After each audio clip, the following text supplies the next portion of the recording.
sur Radio J comme tous les matins et le jeudi, vous le savez, une semaine sur deux, nous avons le plaisir de retrouver l'avocat et vice-président de l'OJE, Oudi Bloch. Bonjour Oudi. Bonjour Ilana. Merci d'être avec nous ce matin. Alors à 3 semaines des élections européennes, l'extrême gauche et la France insoumise en tête continuent, on peut le dire, leur campagne en ne parlant que d'Israël, que de génocide, que de colonisation.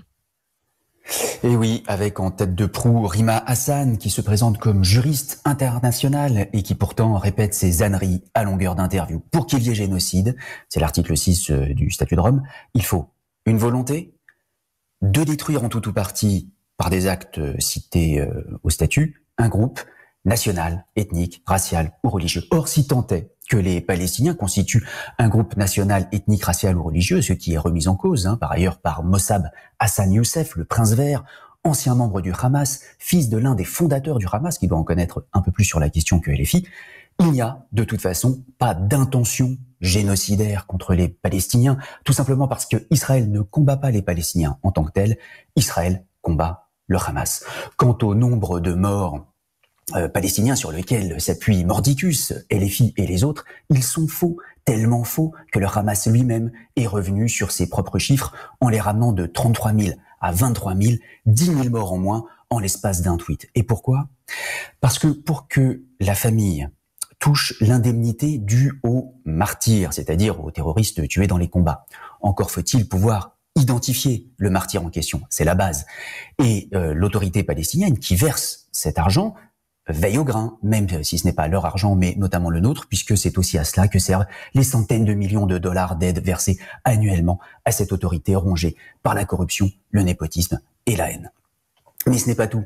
L'UNICEF aussi a revu à la baisse le nombre d'enfants tués, moins 5 000, idem pour le nombre de femmes tuées, moins 5 000, ce qui n'est quand même pas marginal. Et encore, cela reste des chiffres du Hamas, toujours sujets à caution. Alors, si Rima Hassan, juriste en droit international, syro-palestinienne prétendument incollable sur le sujet, avec ce statut de réfugié intergénérationnel inique et injustifié dédié aux seuls Palestiniens, si elle le sait, ça veut dire qu'elle ment quand elle accuse Israël de génocide, et si elle ne le sait pas, ça veut dire qu'elle est incompétente, et les deux ne sont pas incompatibles.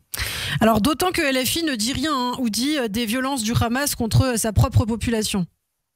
Mais ce qui prouve bien que ce ne sont pas les Palestiniens qui les intéressent, mais les Palestiniens uniquement quand Israël est concerné.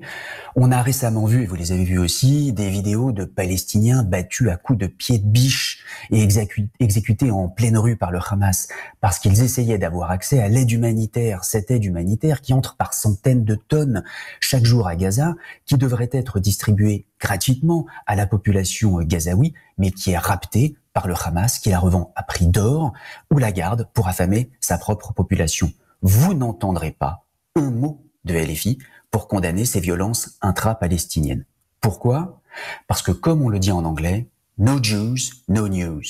Alors un autre argument de l'extrême gauche, c'est d'expliquer les massacres du 7 octobre, Oudi, par la colonisation israélienne.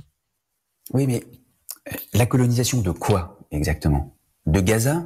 Il n'y a plus un Israélien à Gaza depuis 2005, sauf malheureusement les otages.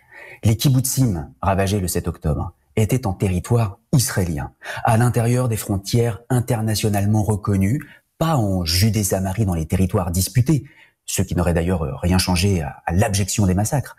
Les Israéliens assassinés, mutilés, brûlés vifs, violés, kidnappés étaient des pacifistes de gauche qui accompagnaient chaque jour les Gazaouis dans les hôpitaux israéliens, les faisaient travailler chez eux, avec eux, si bien que les terroristes disposaient de plans précis des kibbutz, des armeries, des emplacements des maisons avec les noms des habitants, ce qui prouve à quel point des civils gazaouis ont collaboré avec le Hamas. S'il y a eu un génocide, c'était le 7 octobre. Si Israël ne les avait pas arrêtés, ils auraient continué à massacrer, à détruire tout ce qui était juif parce que juif. C'est ça un génocide. L'inversion accusatoire à laquelle on assiste depuis des mois est abjecte pour ce qu'elle est, parce qu'elle fait croire que l'agresseur est en réalité la victime, et la victime qui se défend devient l'agresseur. Mais la réalité, c'est qu'Israël est le juif des nations. Le problème n'est pas, n'a jamais été, ne sera jamais ce que fait Israël, mais ce qu'est Israël. Un État juif souverain. Et ça, c'est insupportable pour beaucoup de monde. En français, ça s'appelle de l'antisémitisme. Merci beaucoup, Audi Bloch. Merci d'avoir été avec nous ce matin sur Radio J. Merci pour ces précisions, effectivement, à quelques semaines maintenant des élections européennes. On vous retrouvera très bientôt sur Radio J. Merci beaucoup. Et vous restez avec nous dans quelques instants. Retour à la